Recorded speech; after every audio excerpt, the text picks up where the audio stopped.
Question this morning is from Todd Kim.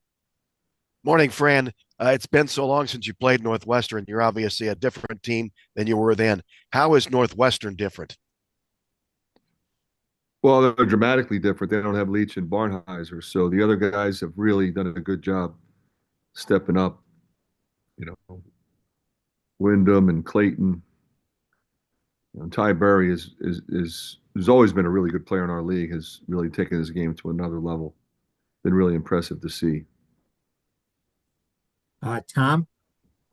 Fran, can you speak to that challenge? Because you've experienced that as well with losing a key piece during the season and having to adjust as a coach. What is that challenge like? You come into the season, Tom.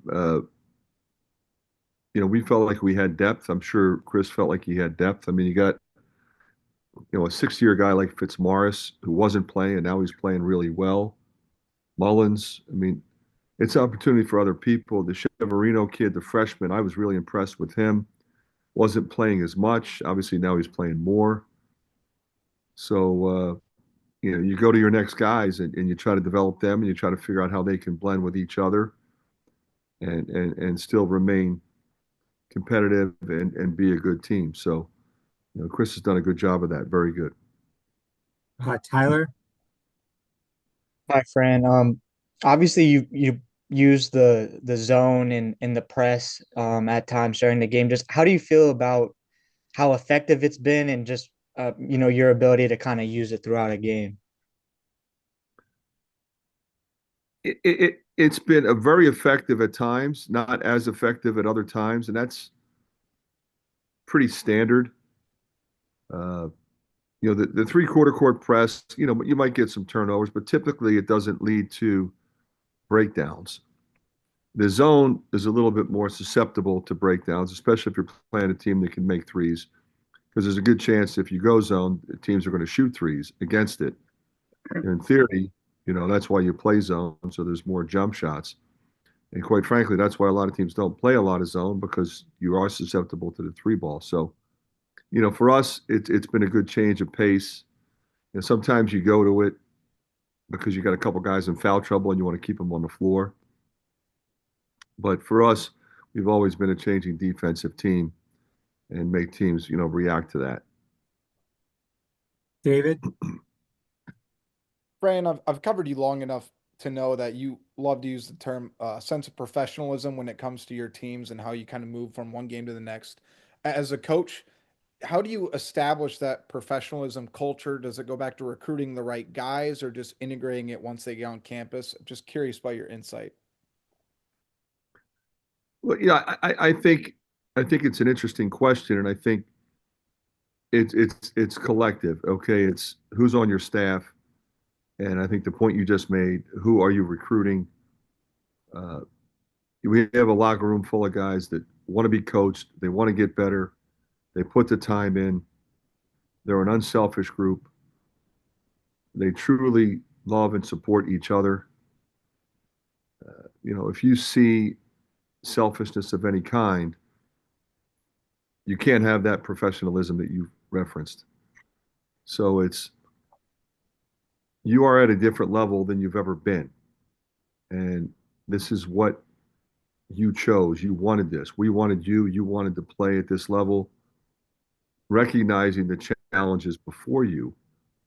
So, in order to compete consistently, especially now with 18 teams in the league and so many different styles of play, so many different coaching styles and playing styles, you have to be able to process information, prepare for a game, play that game, make adjustments throughout the game, learn from that game, and then move on to the next. If you ever celebrate too much or get too down on yourself, you will never be successful moving forward. Elliot? Morning, Fran. I wanted to ask to see if you had an update on Drew and if you have any expectations for him to play on Friday. Yeah, I would expect him to play on Friday. Yep. Mike? Fran, last night, excuse me, last night Mike Rhodes was very critical of the Big Ten for not letting every team play in the Big Ten tournament. Do you have any feelings about that? Yeah, I stand with Mike on that. We stand together. The coaches were not in favor of that. I don't understand the reasoning for it. There are so many factors that happen throughout the course of a season that would impact your ability to potentially make the tournament or not. Let's say, for example, you've got some injured guys and they become healthy again. You lose some games and then you get it turned around, but you don't have enough. I think everybody that signs to play in the Big Ten should have an opportunity to play in the Big Ten tournament. It's not that much more money. It's not that much more planning. And I just don't understand the reasoning behind it. It makes no sense. We voiced that opinion. And I don't know exactly what Mike said, but whatever he said, I agree with him. He used the word horse shit. I would never use that word, Mike.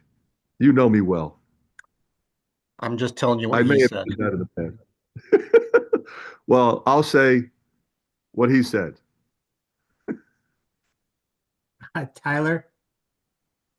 We've seen Owen go from a larger wrap to like a smaller one, and it looks like he doesn't have anything on there now. How's just his recovery going? He was actually shooting yesterday, so he was able to catch the ball, shoot the ball. It's coming well. It's one of those things where essentially it's a 2 to 3 month rehab before you can go out and compete and risk somebody chopping your hand and getting a similar situation that happened before it completely heals. But he's progressing well. Yeah. All right, final question, Coach Elliott. Fran, I know minutes for Sadu have been kind of all over the place, but he played quite a bit the other night. What stood out to you that had you keeping him on the floor against Illinois? I thought his energy level was there. For him, I think he has the ability to impact the game in a lot of ways, but it starts with how hard he plays, his energy level on a consistent basis. Because he's a skilled guy, he can dribble, pass, and shoot. He defends, he can defend multiple positions, and that's why we recruited him, and that's where I think his strength is moving forward.